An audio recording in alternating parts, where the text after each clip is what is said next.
Rob Rowan and Diane Trottier, we're back for the second period of play here, and we're seeing a game that's a little bit surprising, I'd have to say, with 4-0. And this Calgary Selects team, which we know is a great team, but to come out and put 4 on the board in the first period, that was amazing. But they do go into the second period with a penalty there. They do, yeah. And that's Sean Bonds that's going to be in the penalty box, right? And we'll see how that affects whether the Stars can at least take advantage, the Saints can take advantage of that. It's unfortunate that they don't have someone who is perhaps can be a bit more of a backup for Chad Wilson. I know what Josh Dwight is doing his best, but Chad Wilson does need more help out there. And he's in a tough position. He's frustrated. His chair has been cutting out. But yeah, maybe they were able to help him a little bit during the break. I'm hoping he's over there right now getting worked on. I think they just put a jet engine on there. Autobach is known for that. Perhaps all it was just a loose connection. Sometimes that happens. But Autobach, who is our quality manufacturer of power wheelchairs, is the sponsor of this, and they are great. Quality for life. And in fact, I think we have one chair out there. I think Jen Onsom is using an Autobach chair for at least. I know there's probably a few, but I just caught a glimpse of it and thought, wow, there's one. And we'll see her out here. We'll have to acknowledge it and maybe get the camera on it when it comes by. And wow, so anyway, while the teams get ready, I thought they had the buzzer set, and then I guess everybody just stopped. I don't know what happened. So tell me about yourself. You actually have a career in broadcasting. I do. I work for the Canadian Broadcasting Corporation in Toronto. It's a national public broadcaster with television and radio stations across the country. And I'm a news producer for the television. Well, that's great. Yeah. So this is all comfortable for you, but usually you're on the other side, right? You're producing it? Yeah, and it's I'm not an on-camera or on-camera personality. I'm usually behind the scenes. Well, I've watched a lot of great shows from Canadian Public Broadcasting that air on PBS in the United States. So one great show I remember was a mystery where the man had the ability to see the part of the future or something of a murder. I remember. Just great thing. I was thinking, well, that was great. I wonder why we don't have more like that on our TV. But so anyway, let's see if Chad Wilson got souped up there with that new refit done by Rehab Tech. So they meanwhile they have what do they have left in this penalty? They have 1:35, and they need to put some pressure on this Calgary team and score here. And they need to bring up a defenseman at least to the halfway point. They need to do something different here. You know, the thing about having a man advantage, it doesn't really make a difference unless you use that person, right? Absolutely. This is the time when I think that, again, that Dwight should be in there digging a little bit more and not waiting for the pass from Chad. Ooh. I think they should be trying it the other way around. Yeah.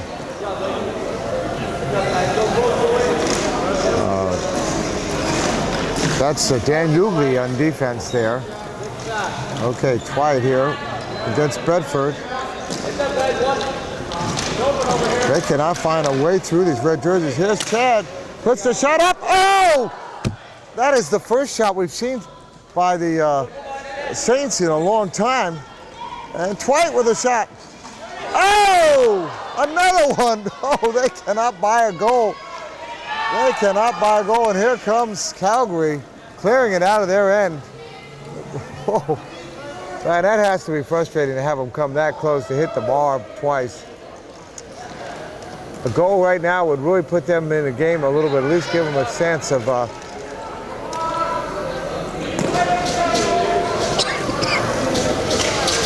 they bring it down deep into a Calgary area.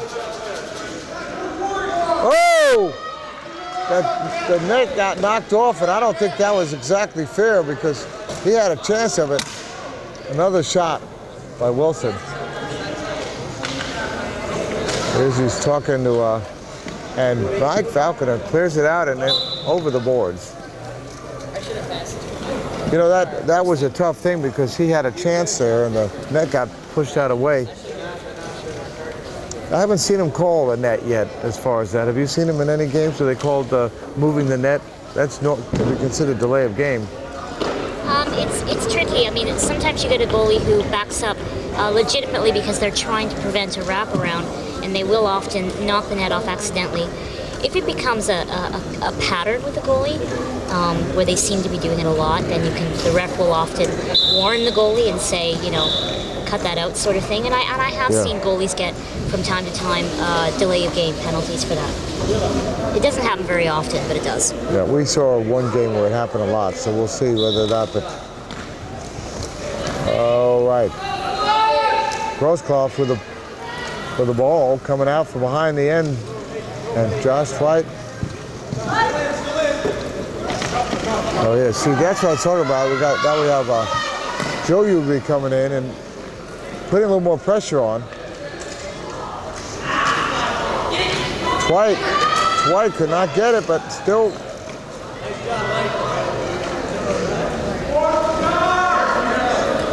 That penalty is up, so we're back at full strength here. Nathan coming up. And he holds on to that ball. I think he was going to try to get it up over the net, but boy, Jack Bedford's way out there.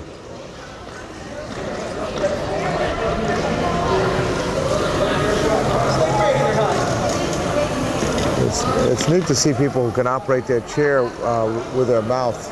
You know, it's just amazing. It shows you just how much resilience we have. Falconer puts one in, but no, off the chair of Dan Ugley. And Dan is an interesting story. Both, I think Dan and his brother Joe were in an adaptive hockey league that in high school. You know, which I think I love the idea that there be youth leagues for power hockey like that. Absolutely. We have a junior division in our Toronto Power Wheelchair Hockey League. In fact, that's a very big thing you're proud of, the Lake Raiders. I think that caused your team to be created, wasn't it? Yeah, and several of the people here on our team are coaches in the junior league. Oh, I love giving back to the kids. It's the future of the sport, as well as just a really important thing to do because kids that need that kind of support to get out and understand that they can do so much in the world. Sean Bonds is coming in, and I think it's really important for the younger kids who play wheelchair sports or any sports involving disability to have older people to look up to who do the same thing. I know when I was very young and playing hockey as a kid, the older boys who would play hockey, I wanted to be as good as them, and you know, it was really great to see people who are older continuously playing hockey, and that's what I strive for. Well, and you've succeeded, by the way, of getting to be as good as them. I was going to say, we were impressed by the play of yours, and always amazed with how Falconer puts it down towards the goal, and I'm amazed by looking at Dan Ugley that his foot is not in any sort of foot guard.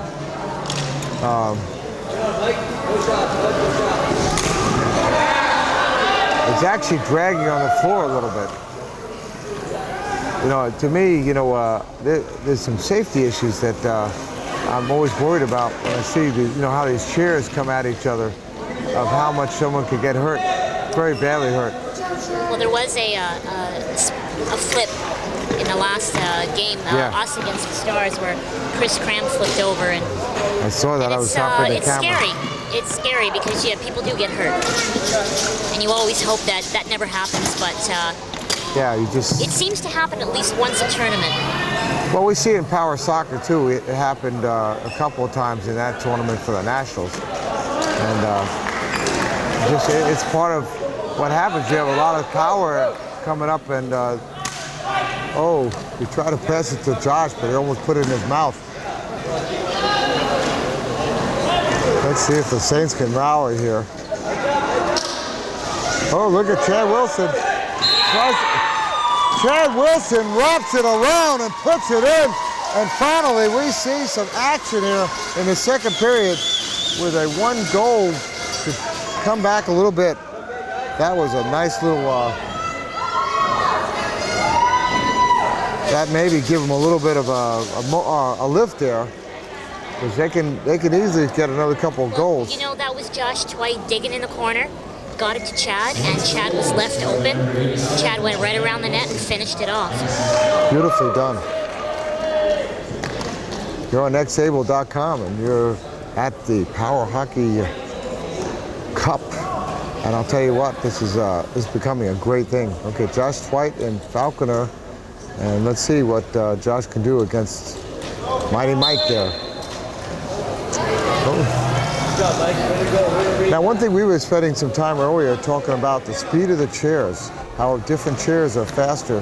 The American chairs are not as fast as the Canadian chairs, for one. Look at that shot. That was nicely put. I'm not quite sure it's a Canadian-American thing. I think a lot of it has to do with how old the chair is, the type of chair it is. But there is a regulation that the U.S. chairs are regulated a little slower. But in the regulation, this is something that's well known in both power hockey and power soccer that I've heard about. We were having this discussion.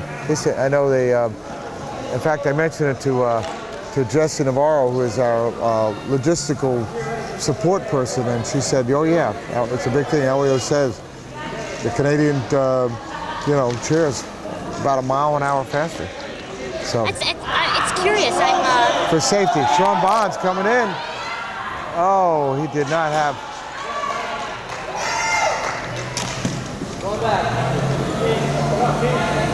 Keith railroaded that ball away. I've actually found some of these games a challenge because my chair is not as fast as Chad Wilson's or Chris Cram's.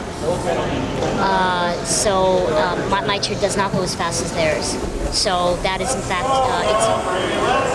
you have to adjust your game a little bit to compensate. Well, like you said, in power soccer, they regulate all the chairs to be the same speed, and they test them. So everybody has to turn theirs down a little bit, and if it isn't, and it makes it so that it's not the chair, it's the person. It's that all things are equal. And it's something I think that maybe I suggest that maybe they consider it, but they may not. I think it should be about the quality of the player. Absolutely. As it is, everybody has a different disability issue. By the way, 5 minutes and a half left in this second period, and you're on xable.com. It was so interesting that I was talking with the Mustangs players. I was talking with Mo Gerhardt from the Mustangs and talking with one of the Calgary coaches and fathers. And he said the Calgary people, they're happy with the speed of their chairs. So. Yeah. Nathan Grossklaus's chair is among the fastest. He's right up there with Chris Cram and Chad Wilson. Yeah. Well, by the way, Mike Falconer's got a new chair he's using, and it's a lot faster. If you'll notice, he's really been a speed scout there. Absolutely.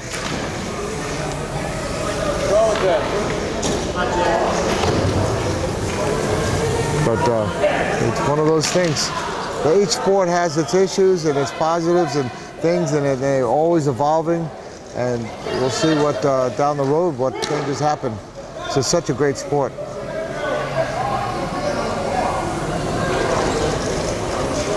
And if you're watching this and have never seen power hockey, go to powerhockey.com and learn about it. Whoa! That was a nice opportunity. Mike trying to find that little opening at the net. Oh, nice pass there by Ugly to Twite. A shot, wide.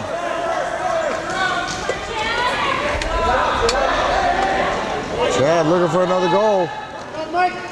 Mike stole that ball away. But look at that, was nice work by Dan Ugly to close Mike out of it.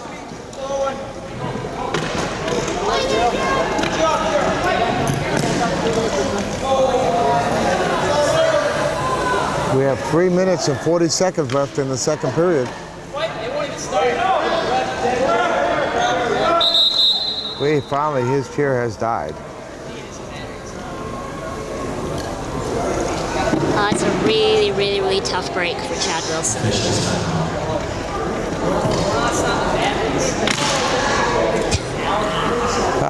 If you're catching the look on Chad's face, I hope we are. It says it all. Like, you know, he is the important part of this team, and it needs to happen. So what are some of the programs that you've worked on for the Canadian Broadcasting Company? Some of the interesting things. I work for News World, which is essentially the equivalent, perhaps, would be CNN, the 24-hour news network. Okay.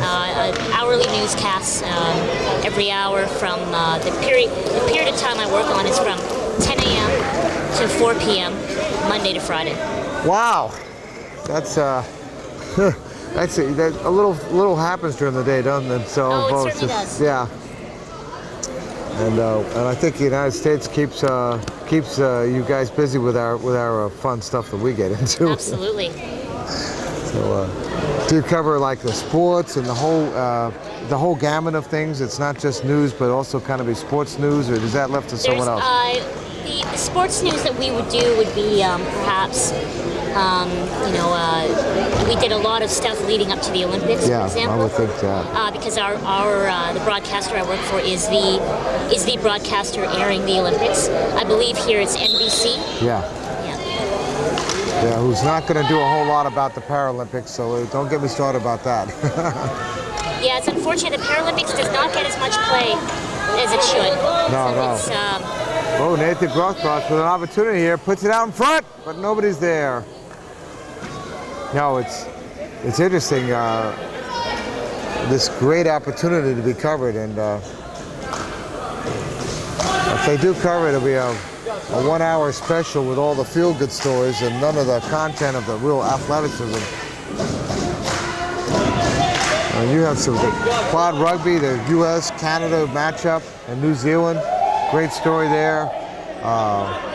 Wheelchair basketball, there's some great playing going out there. And just some great stuff. And Absolutely. we're going to try to invite a lot of athletes to send us their blogs and information and photos and videos and upload what we can. So we'll try to be a site for that.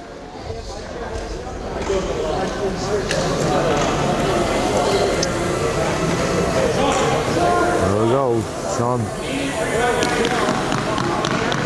what we have in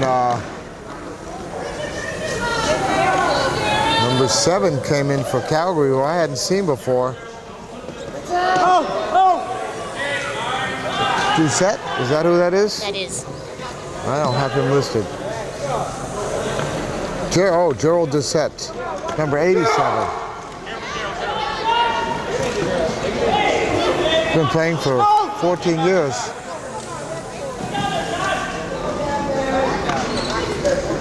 It's pretty much up to Josh Dwight at this point to get something going.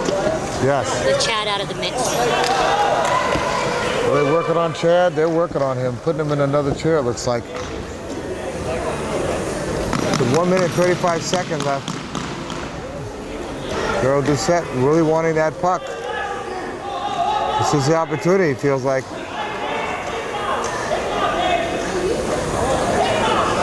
He's not at all shy to ask for that puck, is he?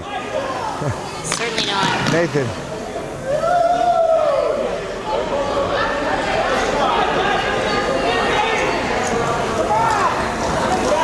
They've been passing this ball around like they own it. Here it comes again. They go round and back around the net. There's nothing they can do, seems to do. Just this red possession there, Calgary, with an opportunity here that Chad Fisher, it shows you how the strength of their team is really not here. And how long have they been moving it around there? It's almost like they have a one-man advantage here. They're just looking for a hole here. Sean Bonds. Nice pass. Look at that, look at that. And they finally look like they may have cleared it out. Let's see if they do.